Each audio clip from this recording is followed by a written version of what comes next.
Do you want to know the hidden secrets of how to overcome anxiety, worry, or stress that they don't tell you about in the traditional personal development and self-help worlds? I'm going to do this in 3 parts. I'm going to talk about what is anxiety. I'm going to talk about what you can do right now to help change your life.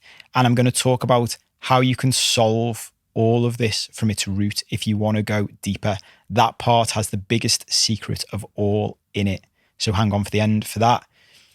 I'll also give you an amazing book recommendation in addition to my book, obviously, but aside from my book aside from my book, an amazing book I'll mention later on. So the first part of this is, what is anxiety? If you're anything like me, you may not recognize anxiety in your life. Maybe you're here because you already know that you suffer from anxiety, that you have anxiety problems, that you worry a lot, that you stress a lot. If so, you are a step ahead. You're a step ahead of where I was at the same time. So give yourself credit for that. If you're not aware of what anxiety is, it's absolutely worth talking about that, because in my old life, I had no idea I suffered from anxiety issues. A big part of the work I do is looking at the people around us, looking at the people who raised us, and something we don't like to do, because most of us, often with our parents, with our original caregivers, whoever they are, maybe with our family members, the things we don't like about them, we think isn't in us, because we might have spent our lives trying to not be like them. I've got some bad news for you. The chances of that having been successful up until now are very slim. It's something to get stuck into another time. For the purposes of this, if you look around you and you see other people with anxiety, with stresses, with worry, the chances are you suffer from the same thing. You might just not be able to see it.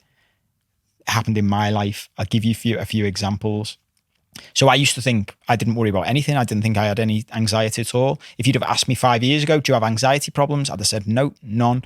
If you'd have said to me, do your family? I'd have said, yeah, God, Jesus, they're so anxious. They worry about all kinds. My dad would worry about a £5 late payment fee on something. I remember he got in touch with me once and he was saying, you need to help me with something. And I was like, why? What's happened?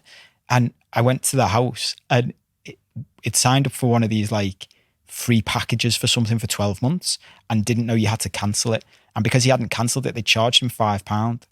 And I genuinely thought the world was going to end. The way he like sold it to me was talking about it was like the world was going to end.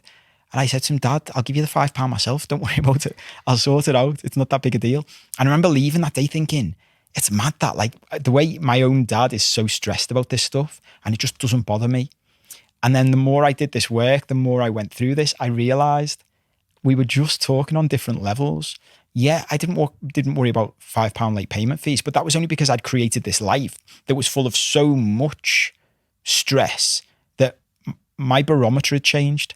I was having to find tens of thousands of pounds by the end of a week to pay a VAT bill or to pay wages in my companies.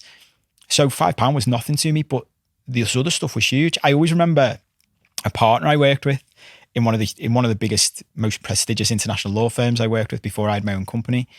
And she said to me once, Paul, it's mad. She said, junior lawyers and trainees will come in to see me and they'll be in floods of tears because of something that's gone wrong. And when I ask them to explain to me what it is, I can't even see what the problem is. That's how far removed from it I am. And that's what happens to loads of us in life. As we go through, we become numb to like smaller things because we're just changing that barometer.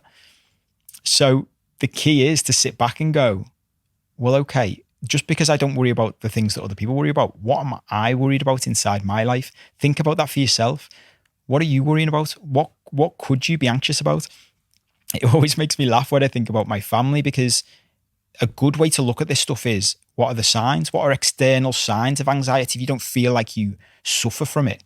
What are the external signs? And I think back to I went on my first date with a girl, this is a long time ago now. And I must have been about 14 and we went to the cinema. And I remember a guy who must have been sitting about 10 seats away from me in the cinema shouted down the row, can you stop bouncing your knee? You're shaking the entire row of seats. And I was like, oh, sorry. Didn't even think about it. I used to bounce my knee constantly. Guess what that was? a sign of anxiety. My whole family, I always laugh. It makes me think of one of my aunties. I've got family who live in Australia now. My whole family on one side do this weird thing where we cross our legs and we rub our feet together. And I was out visiting them. This is many years ago again. And I walked in and there were three of us sitting in the room, all from the same bloodline. My uncle, me, my cousin.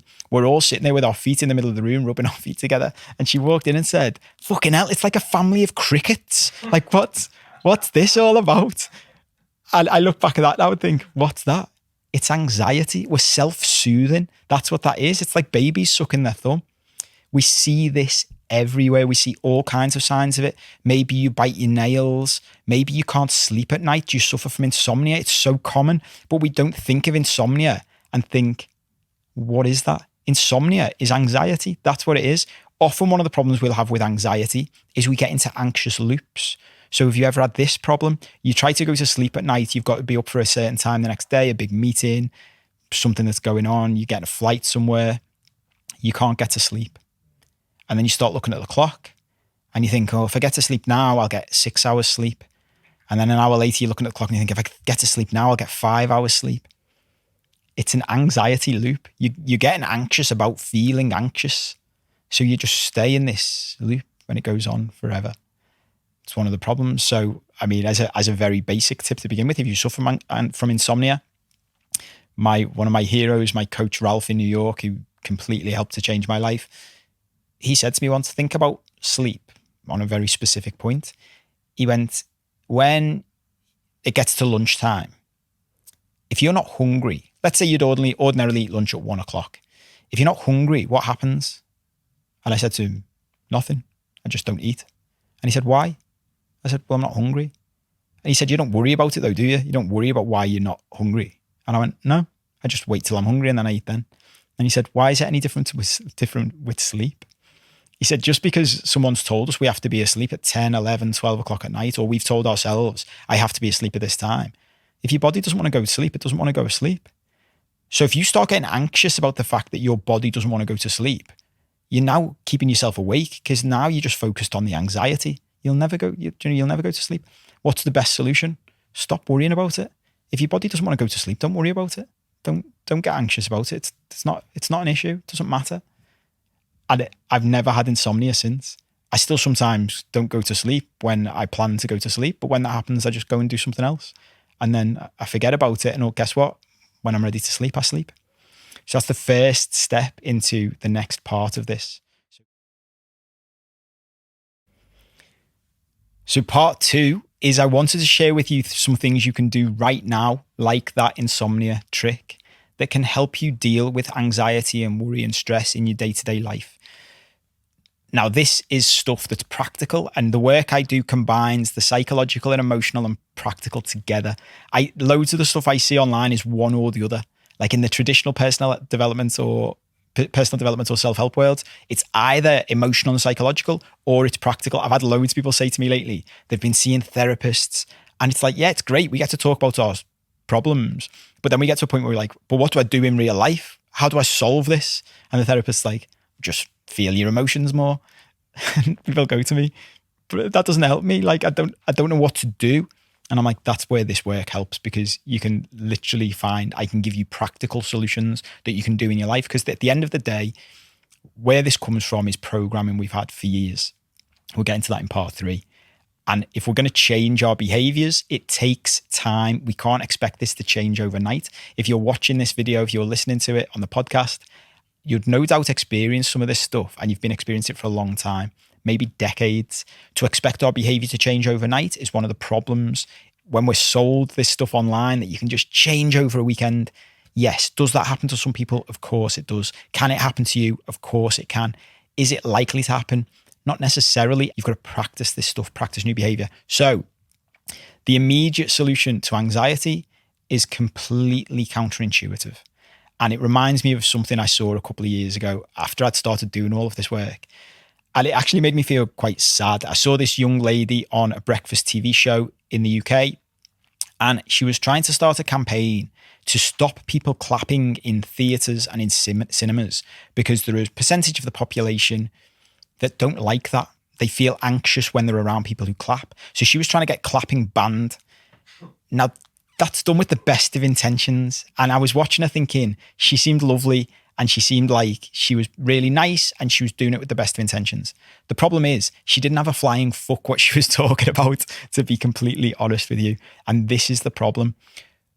Most people's approach to anxiety, we do this instinctively, our systems do it. And the way lots of the self-help world will talk about it is to protect yourself from the things that make you feel anxious.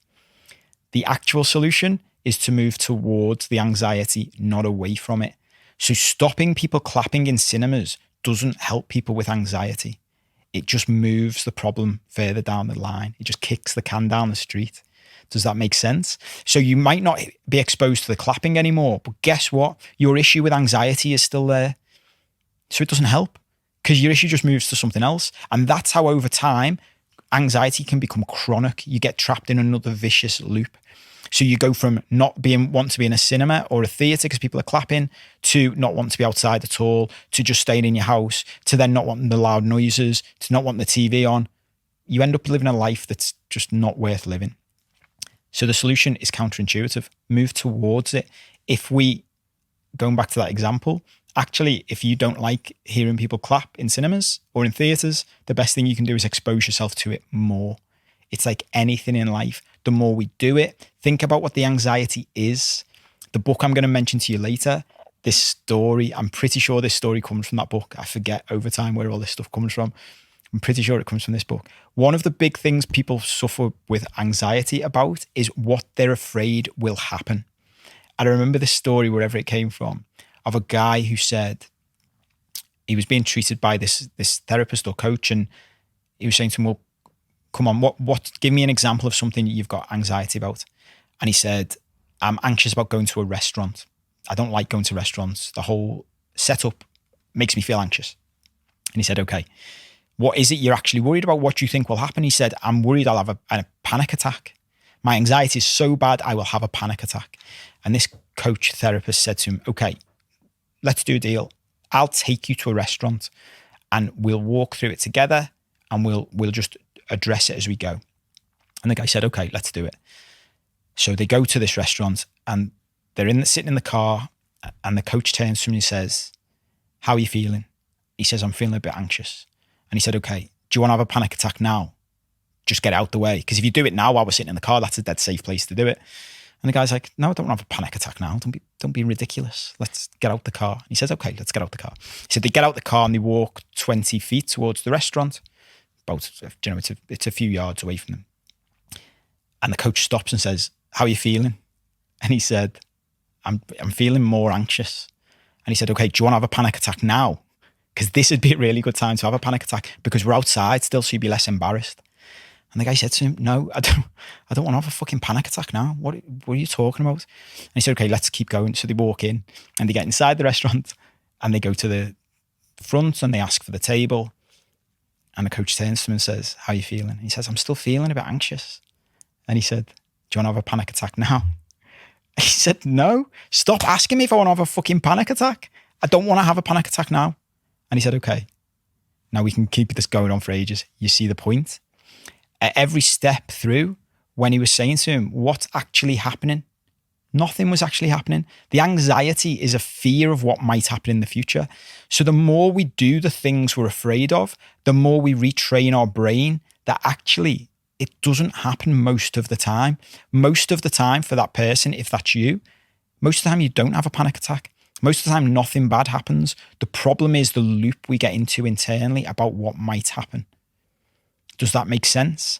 So the whole solution to right now, to getting over things in a practical sense here and now, without going into the deep part of this that we're going to go to in the next part, is to move towards your anxiety. Don't run away from it. Take small steps. You don't need to jump off a cliff. We'll talk about that in another episode. Just take small steps towards things, one thing at a time. And when you do the one thing, remind yourself it went okay. If it goes badly, sit down, talk about it, write it down. It's very rarely as bad as we think it is. So we go one step at a time, day by day, instance by instance, practice, practice, practice. And over time, slowly, our anxiety will dip. We'll feel less anxious, less stressed, less worried about things.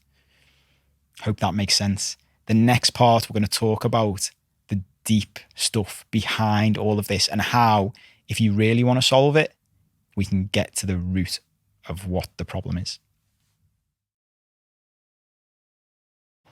So part 3 of this episode on the secrets of overcoming anxiety, stress, and worry is the biggest secret of all that you probably will not hear in most of the personal development and self-help worlds. I certainly had not heard any of this before I went down the rabbit holes I have been going down for years now, before I changed my life. And I use this stuff to help people all around the world transform their lives. It is like magic. The biggest secret is, when it comes to anxiety, there is nothing wrong with anxiety. Does that sound mad? Even as I say that out loud, are you thinking, if you suffer with anxiety, like, are you joking, Paul? How can there be nothing wrong with anxiety? Like, it ruins my life. I have all kinds of problems with it. And this is the key. Again, you'll hear me say these phrases time and time again in all different episodes, because the stuff that's really worth saying is worth repeating to infinity, over and over again. There is nothing wrong with our emotions, whether it's anxiety, anger, fear, self-pity, jealousy. There is nothing wrong with any of them. There are no such things as positive or negative emotions. The problem we've got is what we've been taught to think and feel about our emotions. Does that sound nuts? I know it sounded nuts to me when I first heard it. If I went back and spoke to me from years ago, I'd say the same thing. Paul, of course, there are negative emotions. Anger's negative, fear's negative. We'll talk about them in separate episodes. Anxiety is not a negative emotion. It's just a feeling. Think about it at its very root. We never stop to think about this. What is an emotion? An emotion is just a chemical reaction inside our body. And there is neuroscience that backs this up, that chemical reaction only lasts 90 seconds if we do nothing with it. Think about that. 90 seconds, a minute and a half, and yet we can take these emotions and we can turn them into such big things that they dominate our lives, often ruin our lives, make our lives less fulfilling than they could otherwise be. So the solution, again, against what most of the traditional personal development and self-help world say, is to go deeper, is to go right to the root. This is the biggest secret. So we've talked about what you can do on a day-to-day basis to help with this stuff. But if you really want to sort this out, if you really want to get to the root cause of it, the solution, we need to go back to the beginning. We need to go back to where this all started. And this all started in our childhoods. So wherever we started out from, whoever raised us, whether that's parents, grandparents, foster parents, siblings, whoever it was, our original caregivers, they first started programming us with stuff. It happens to all of us. We all bounce out into this world like a laptop with no programming in it, or very limited programming, whatever your beliefs are about what's already in a human when they come out. But I think we can all agree most of the programs we need to survive, they're not in you when you come out, including how we think and feel about emotions. So we start to be taught about our emotions without anyone ever thinking about it. This is all done subconsciously. No one ever did it on purpose. It's nobody's fault. We'll have passed on the same things to other people until we learn this stuff and can do something about it. So we get taught subconsciously that some of our emotions are bad. We get taught not to be afraid, not to be angry, not to be sad. And anxiety is another one of those things. So we get taught that if we feel anxious, it's a bad thing and we should get rid of it. Guess what that leads to? It leads to repression and suppression of a part of us, a perfectly natural part of us. The feeling of anxiety is a perfectly normal human emotion. So the actual solution, the deepest root cause solution to this problem, is to go into that programming, to understand why we feel the way we do, to deconstruct that programming and to replace it with healthier stuff. We can't do that in one episode of a podcast or YouTube channel. It's all in my book. If you want to read that book, you can get the free chapters, first 4 chapters for free. There'll be a link below the episode. And it's stuff I coach people on all the time. To give you some practical stuff you can do to get into this. Again, to combine with the emotions, think about your family around you. Think about the people that raised you. If you don't think you suffer with this stuff, look at them. Think about the stuff we talked about in the first part of this. Are you doing any of these things that you haven't recognized before? Then write about all of the people that are around you. Write about how they deal with their anxiety. Write about how you must have been trained, because you've copied off them. This is how we learn as kids. We all think that we'd learn by listening to what people say, what people actually tell us. That's only a small percentage of the way we learn. We mainly learn from modeling other people, from copying other people. So if you were raised by people who had anxiety issues, that's how you get anxiety issues, because then you start in your own life copying what they do. So what can we do about it? We go back, we deconstruct it, we reprogram ourselves. And this is where the emotional and the practical come together. We start telling ourselves anxiety isn't a problem. When we feel anxious, it's just a feeling like any other. Think about happiness, think about joy, think about love. Do you ever feel those emotions and think, oh my God, there's a problem. I need to explore why I feel happy today? No, because it's just an emotion. I like to rephrase what these are called, because they're not positive and negative. So I call them understood and misunderstood. We feel like we understand love and happiness and joy, so we don't think about them. We just want them. And when they're there, great. We don't think about them anymore. But the misunderstood emotions like anxiety, anger, fear, jealousy, we study them so much. What we want to do is get them to a place where we think about anxiety the same way we think about joy. It's just a feeling.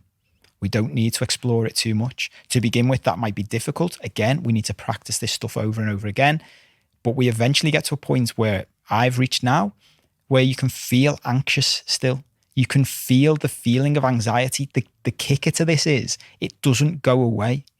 I still have the feeling of anxiety. It's just a normal feeling. So when it comes up, I don't worry about it. I don't get into anxiety loops. I just acknowledge it now. I can actually go, ooh, where do I feel that? Do I feel it in my chest? Do I feel it in my stomach? And then again, practical ways. How do you get from where you are now to where you want to be? Loads of free writing. So an exercise I give to everybody I coach, and I still do myself, is if you're feeling anxious, sit down and write about it. Pen on paper is best. Don't type it.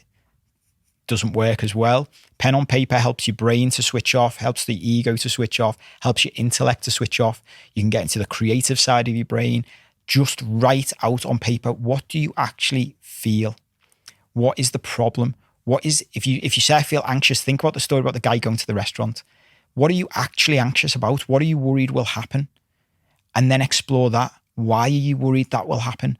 If you keep exploring that, where you will ultimately get to ordinarily is a feeling that you're not good enough. That's where this all comes back to, generally speaking, is deep inside, and it's built on the same stuff. We've been taught that a part of us isn't good enough, including the way we feel. So what we want to do is keep working on the fact that there is nothing wrong with that part of us. There is nothing wrong with feeling anxiety. We don't need to feel ashamed of it. Everybody feels it pretty much. I'm not sure I know anybody who doesn't suffer with some form of anxiety. The more you do this work, the more it dissipates. The more you can just embrace it as a normal feeling, the more it will just disappear in 90 seconds. So free writing, a really powerful exercise to do. Write out, get it all out your system, process it. The biggest problem with these emotions, because we've been taught they're bad, we repress them, we suppress them. So just by writing about it and getting it out of our system helps. The next level up from that is to talk about it out loud. So whether that's with a therapist, with a coach, even talking to yourself, I find helps. I appreciate this makes me sound insane, and I appreciate you might feel insane when you do it, but I promise it works, because just letting it out of your system helps. I often will feel every now and then like an anxiety feeling build up in my chest. I can feel it here. What do I do when that happens? I write about it. Sometimes there's a great film called I Love You Man, which I saw years ago before I'd ever done any of this. And one of the characters takes one of the other characters, it's a Paul Rudd film, and he takes him to the boardwalk in San Francisco with all the sea lions where there's loads of noise. And he says to him, just scream. Just let it out your system. Think about kids. What do we do with kids? When they're full of pent up energy, when they're full of anxiety, but we might not call it that when they're children. We let them run around the garden. We let them run around the park. They sing, they shout, they dance. Guess what? As adults, as grown-ups, we stop doing all of that. So we're keeping all of this stuff trapped inside us. So it's time to start letting it out. Another tip, if you don't live in San Francisco and you've got no sea lions that live near to you, is go out in your car, go somewhere, or in your house if there's nobody around. When you've got private space, scream, let it out, let the feeling out of you physically. Say things out loud. If you need to talk stuff out loud, say it out loud. It's all part of the same thing. We want to accept these emotions for what they are. We want to allow them for what they are, and we want to process them properly.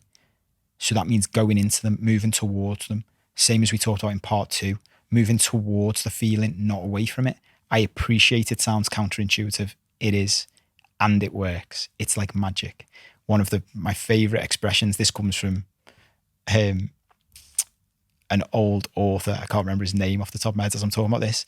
And he says, the treasure you seek is in the dark cave you don't want to enter. That's true of all of this work. So if you really, really want to solve any anxiety issues, stress issues, worry issues, move towards it. Figure out what it is you're feeling worried about, stressed about, anxious about. Again, another practical one to round off is if you delve into what it is you're feeling anxious about and practically what is the problem, go into it. So what's the worst case scenario? So use the example of going to a restaurant. What's the worst case scenario? I go to a restaurant, I have a panic attack. And what? What happens next? Well, I wake up, everybody's probably around me trying to make sure I'm okay because people are generally nice, and I'm embarrassed. And I'm like, okay, embarrassment is just another emotion. It's okay. It doesn't kill you. We've just been taught that we shouldn't feel embarrassed. I was walking through a huge shopping a few weeks ago, and there was this young mother with a young boy. He must have been about 3 years old, and she was shouting at him, and she said to him, "Stop doing that, you're embarrassing yourself." And I thought to myself, he doesn't know what embarrassment is. He's too young. This little boy would happily think about every kid you've ever met.